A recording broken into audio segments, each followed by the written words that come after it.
Esta semana, en el país donde el Vive 100 lo soluciona todo, la Corte Constitucional aprueba el matrimonio entre parejas del mismo sexo. Ordóñez se declara perseguido político. Escándalo por empresarios y proyectos que tienen dineros en Panamá. ¿Y dónde es que tenemos la plata nosotros? Doctorado de Peñalosa resulta falso.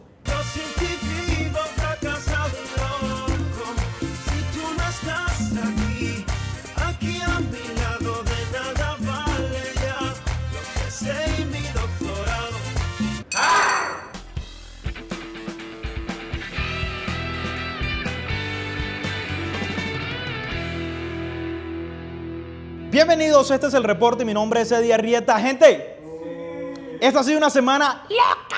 De hecho, el ejército detuvo en el norte de Bogotá un vehículo que transportaba 613 millones de pesos en efectivo. Esta vez no era Yair Acuña. Tras el volante se encontró a Luis Javier Rojas, alias El Flaco, quien reaccionó ofreciendo 100 millones de pesos. Su jefe, Alexander García Rodríguez, congresista del partido de la U y representante a la Cámara por el Guaviare, y a quien se señala de tener nexo con temibles jefes criminales. Pero evidentemente él no tiene nada que ver en esto.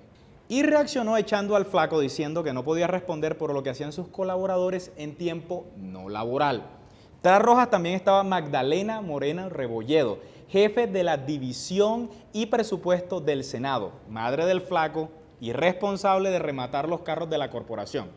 El carro en cuestión ahora había sido rematado tiempo atrás, pero su traspaso no se había hecho, con lo cual tenía un vehículo que gozaba de títulos oficiales para rodar sin que las autoridades pudieran molestarlo. Pero tal vez lo más delicado es que tras los fajos incautados, según la Fiscalía, están sus verdaderos dueños, las bandas criminales. Las mismas que hace unos días paralizaron 4 departamentos con un paro armado.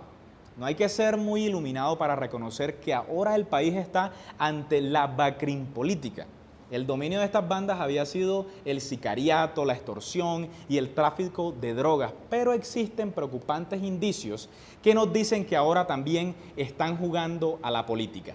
No hay que olvidar que estas BACRIM vienen obviamente de los grupos paramilitares. Algunos sectores opinan que al igual que Hidra la Lerna, son un monstruo que las autoridades dejaron crecer. Que el gobierno por un lado subestimó el enemigo y ahora sigue minimizando la situación.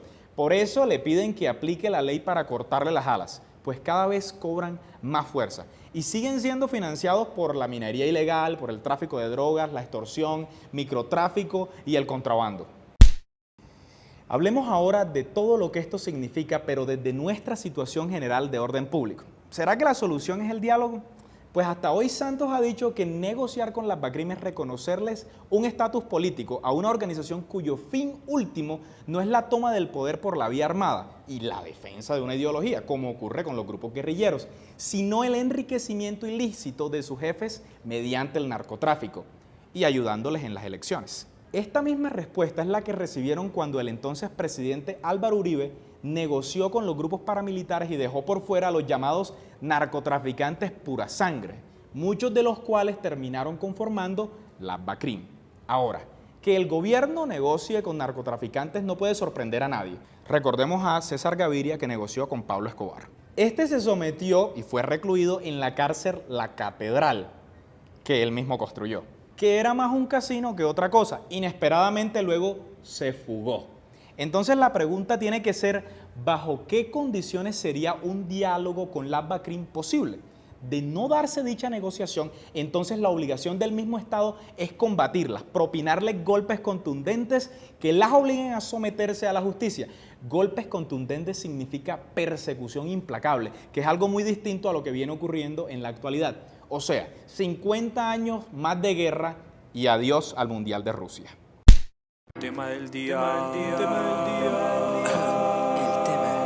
El escándalo de esta semana viene por cuenta de la investigación sin precedentes en el mundo periodístico. Fueron filtrados 11.5 millones de documentos provenientes del bufete de abogados panameños llamado Mossack Fonseca. Sí, señores, estamos hablando de los Panama Papers.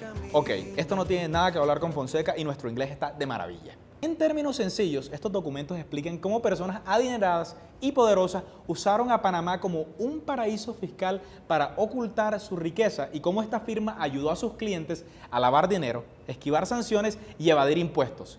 y uno acá descuadrado porque le toca dejar 10.000 pesos en la cuenta. En este escándalo figuran nombres importantes a nivel mundial, incluyendo a Sigmundur David Guðmundsson, primer ministro de Islandia, quien ya renunció, el presidente de Argentina, Mauricio Macri, y gente del círculo personal del primer ministro ruso, Vladimir Putin, además de deportistas como Lionel Messi, Michel Platini, lo cual no es sorpresa, y famosos del cine como Jackie Chan y muchos más que no mencionaremos porque lo importante aquí es informar sobre los más de 850 colombianos mencionados en estos archivos. Antes, es importante decir que realmente en Colombia tener este tipo de cuentas offshore no tipifica un delito punible, a menos que estos dineros sean de negocios sucios o que no se declaren al fisco. Pero gracias al derecho que otorga la ley colombiana a la reserva tributaria, o sea, el derecho a no tener que decir dónde está mi plata, entonces es difícil saber si estas personas sí están declarando o no. Sin embargo, no todo el que aparezca en los Panama Papers tiene negocios turbios o está evadiendo impuestos. Pero, o sea, tengo negocios en Panamá y, o sea, no tengo que mostrarle a nadie qué estoy haciendo con esa platica y, o sea... Habrá gente que por razones de seguridad debe tener su patrimonio fuera del país, pero expurgar en el sucio del arroz en este caso va a ser muy difícil, por lo cual, con mucha tristeza, lo más probable es que todo esto solo termine en un escándalo público global y que algunos personajes famosos del mundo empresarial y político pierdan credibilidad e influencia, pero personajes como Vladimir Putin no tendrán que dar ninguna explicación y Messi va a seguir marcándole goles al Real. Sin embargo, hay un par de anotaciones importantes que podemos mencionar acerca de todo este escándalo. Número 1, en el 2014 Colombia buscó coger al toro por los cuernos y declarar a Panamá como paraíso fiscal. Y con esto imponer impuestos altos a las personas que tengan transacciones en ese país y así intentar controlar un poco a los que no declaran al fisco. Pero todo esto, que a la verdad suena como una buena idea, se vino abajo en menos de 2 semanas gracias a la presión de los pesos pesados del mundo empresarial colombiano, que probablemente no estaban contentos con esta medida, y también por la presión del gobierno panameño, lo que llevó al gobierno a echar todo atrás y a buscar una medida conciliadora con el fin de que al menos el gobierno tuviese acceso a la lista de nacionales colombianos con negocios en el vecino país y así controlar un poco la situación.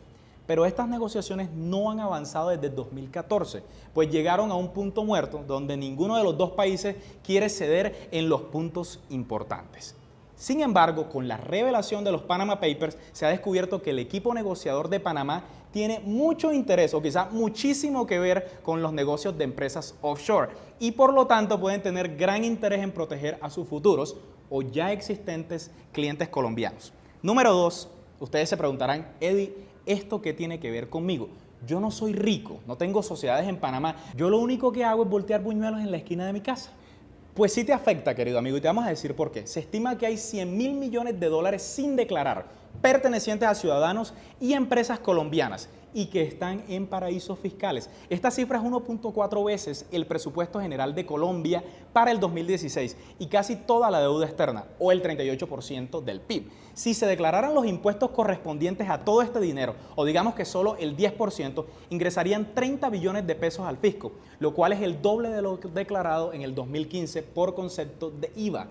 ¿Recuerdas ese 16% extra que te tocó pagar para el celular? Este dinero alcanzaría para pagar 2 veces el déficit de las universidades públicas, o para comprar 3.000 trillones de butifarras, o para construir 2 metros de Bogotá, o para construir 63% de las carreteras 4G, o para comprarle una hoverboard a cada colombiano, o para comprar 27 veces a Messi, o para acabar con el bendito problema de la nutrición en La Guajira. Es que es un jurgo de plata. ¿Y qué hace el gobierno colombiano? Bajar el tope de declaración de renta a nosotros, los colombianos, que no llegamos a final de mes. Gravar más productos con IVA. Ponernos a ahorrar energía. Subir el salario mínimo por debajo de la inflación. Cortarle el presupuesto a la cultura. Sabemos que no es fácil luchar contra el cúmulo de empresarios deshonestos y contra países poco colaboradores, pero tal vez nuestro gobierno pueda poner un poquito más de empeño. ¿O será que en realidad no les interesa mucho?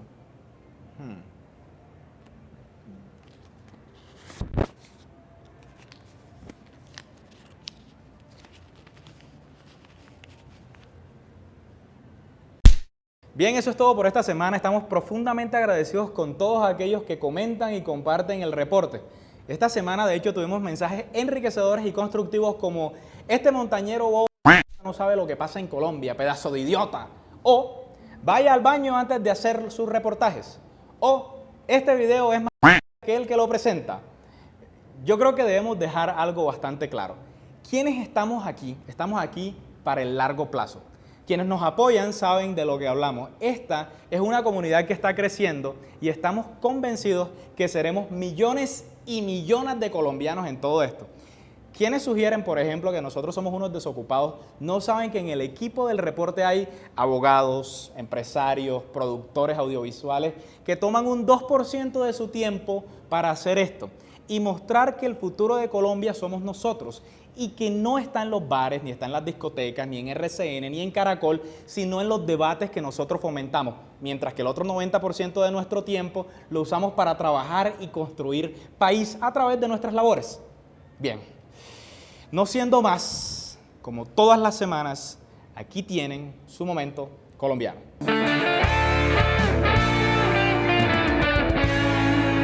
En el hecho, el joven se salvó de sufrir heridas de consideración debido a que la motocicleta que conducía quedó a escasos centímetros de un poste.